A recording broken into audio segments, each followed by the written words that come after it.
Puck, or Robin Goodfellow, stands at the heart of A Midsummer Night's Dream as its most vibrant, mischievous, and unforgettable character. As Oberon's servant and the chief agent of the play's magical chaos, Puck embodies the spirit of the play, playful, unpredictable, and delightfully theatrical. Shakespeare uses Puck to bridge worlds, disrupt order, question human behavior, and ultimately restore harmony. Through Puck, A Midsummer Night's Dream explores ideas about imagination, mischief, romance, and the fragile line between illusion and reality. Role in the narrative. Without Puck there would be no play. He is the character whose actions ignite nearly all the central conflicts. Oberon's command that he obtain the magical flower leads to the love potion scheme, and Puck's mistake in anointing the wrong Athenian man initiates the comedic turmoil among Hermia, Helena, Demetrius, and Lysander. Later, his transformation of bottom into a donkey drives Titania's enchantment and her temporary loss of dignity. Puck's interventions create the misunderstandings, reversals, and absurd situations that define the middle acts. Puck is thus the narrative catalyst. His mistakes generate chaos, and his magic resolves that chaos. This dual role makes him both the instigator and the healer, a mechanic of comic transformation. Puck moves fluidly between the human and fairy realms, acting as the link that allows the worlds to interact. Humans alone cannot access the magical forces at work. They require Puck's intervention. When he leads the lovers through the woods with his fog and illusions, or manipulates Bottom's fate, he serves as the bridge between natural and supernatural. This positions Puck as the play's guide, not only for the characters but also for the audience, leading us into a dreamlike world and eventually returning us safely to daylight. Puck's humor shapes the tone of the entire story. His pranks, witty observations, and gleeful delight in confusion give the play its buoyancy. Rather than cruelty, Puck's mischief reflects the joy of theatrical play. When he realizes he has enchanted the wrong Athenian, he does not panic. He laughs. His comedic perspective frames the action not as tragedy or danger but as harmless, joyful experimentation. His final speech, in which he asks the audience to treat the play as a dream if it offends them, reinforces this spirit of gentle playfulness. Puck ensures the mood stays light and forgiving, even when events verge on severe emotional distress.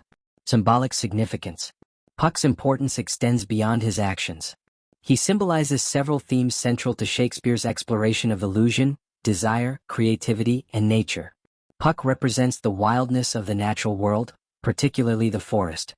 While the Athenian court stands for order, law, and rigid social structure, Puck's forest is a place where rules dissolve. His presence makes the forest unpredictable. Lovers change affections, weavers become donkeys, and fairies manipulate human fate. In this sense, Puck symbolizes what happens when nature interrupts the strict rationality of civilization. He introduces disorder not maliciously but as a natural counterbalance to rigidity. His mischief reminds characters and audiences that life cannot be controlled entirely. Much like an actor or director, Puck stages illusions. He disguises voices, casts spells, creates fog, and maneuvers characters into new situations. His actions parallel the work of theater itself, creating temporary transformations that suspend reality. When he leads the lovers in circles, it mirrors the way the audience is led through the play's illusions. Puck thus symbolizes imagination's power to reshape experience. His playful manipulation of reality echoes the transformative power of storytelling and performance. Shakespeare uses Puck to comment on the nature of theater. Magical, deceptive, fleeting, and delightful. Puck's name, actions, and personality all emphasize ambiguity. He is both helpful and troublesome, both obedient and rebellious, both benevolent and potentially frightening. Folklore traditionally portrayed Pucks as mischievous spirits who could bless or curse depending on their mood. Shakespeare embraces this ambiguity, making Puck unpredictable and fluid.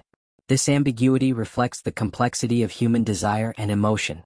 Just as the lover's affections shift and Titania's perception changes under enchantment, Puck embodies the instability of perception itself. He reminds us that identity, love, and reality are not fixed. Broader implications. Puck's commentary on the lovers, "What fools these mortals be," is one of Shakespeare's most famous lines, and it encapsulates his broader role as an observer of human irrationality.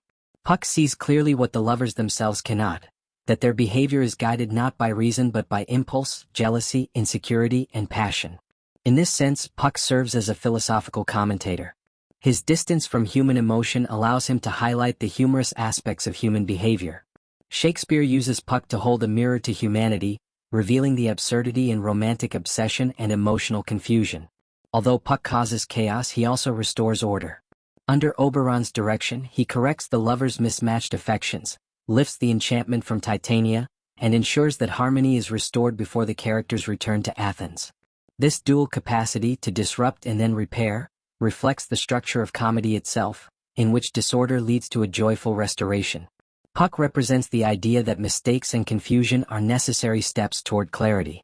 The characters emerge wiser and happier, not despite the chaos but because of it. Shakespeare uses Puck to show that transformation, whether magical or psychological, is essential to growth. Puck is the central figure shaping the play's dreamlike quality. Under his influence, boundaries blur. Lovers forget, identities shift, logic dissolves. His final speech explicitly invites the audience to view the entire play as a dream. In doing so, he positions himself as the dream's facilitator, a force that guides audiences through imaginative experiences and then sends them back to reality gently. Through Puck, Shakespeare explores the idea that life itself can feel dreamlike, full of strange coincidences, sudden reversals, and magical possibilities. Puck's presence asks us to question what is real and what is perceived. Conclusion. Puck is more than a mischievous fairy. He is the heart of A Midsummer Night's Dream's magic, humor, and thematic depth. His actions drive the plot, his symbolism enriches the play's meanings, and his perspective illuminates the absurdity of human behavior.